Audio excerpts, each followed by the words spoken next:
Yaga po uy. Hello soulmates! Come with me as I come to Soul Kitchen to try their new branch at SM Davao. But before that, mag-skincare sa ta guys. Sa karon na panahon ba, di na jud kaganahan maglaag-laag kay tungod sa kamahal gyud sa gas guys. Pero ma-amaze ka kay Lord guys, kay miska nagmahal ng mga palitunon, matingala ka, wala pud baya ta nahutdan. Gi-provide ra gyud ni Lord ang tanan. Amazing kaayo si Lord no kung ginaunsa gyud niya pag-provide yahang mga anak. So lesson learned dira gyud ta angay mag-uol guys. Kay di gyud ta pasagdaan sa Ginoo. So pag abot na ko sa SM, na-amaze ko anilang strip lights diri guys. And naabot na gyud ko diri sa Soul Kitchen and Fast Fresh.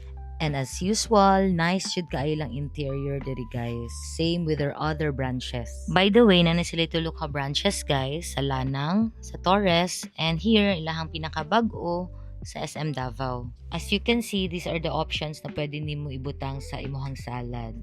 But pwede ra pud kaayo nga moderatso na ka silang menu kananay mga ready-made guys.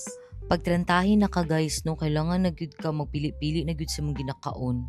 Hinahinay na gyud tag minor sa mga samgyup, mga karne, mga fast food because we are not getting any younger. Mabati na gyud mga sakit-sakit sa imuhang likod guys. And in fairness, paspas raman po ang ilang servings guys. I think after 5 minutes, niabot na akong order. So I ordered the mixed berry quinoa. This is my all-time favorite, my go-to salad here at Soul Kitchen guys. Ever since I discovered them during the pandemic, always na ginako ni siya gina-crave guys. It's 425 pesos, pero worth it ra gyud siya guys. Kaya naa na siya tofu, naa na siya mixed berries, naa na siya walnuts, and lami kaayo iyang dressing gyud guys. And with quinoa rice.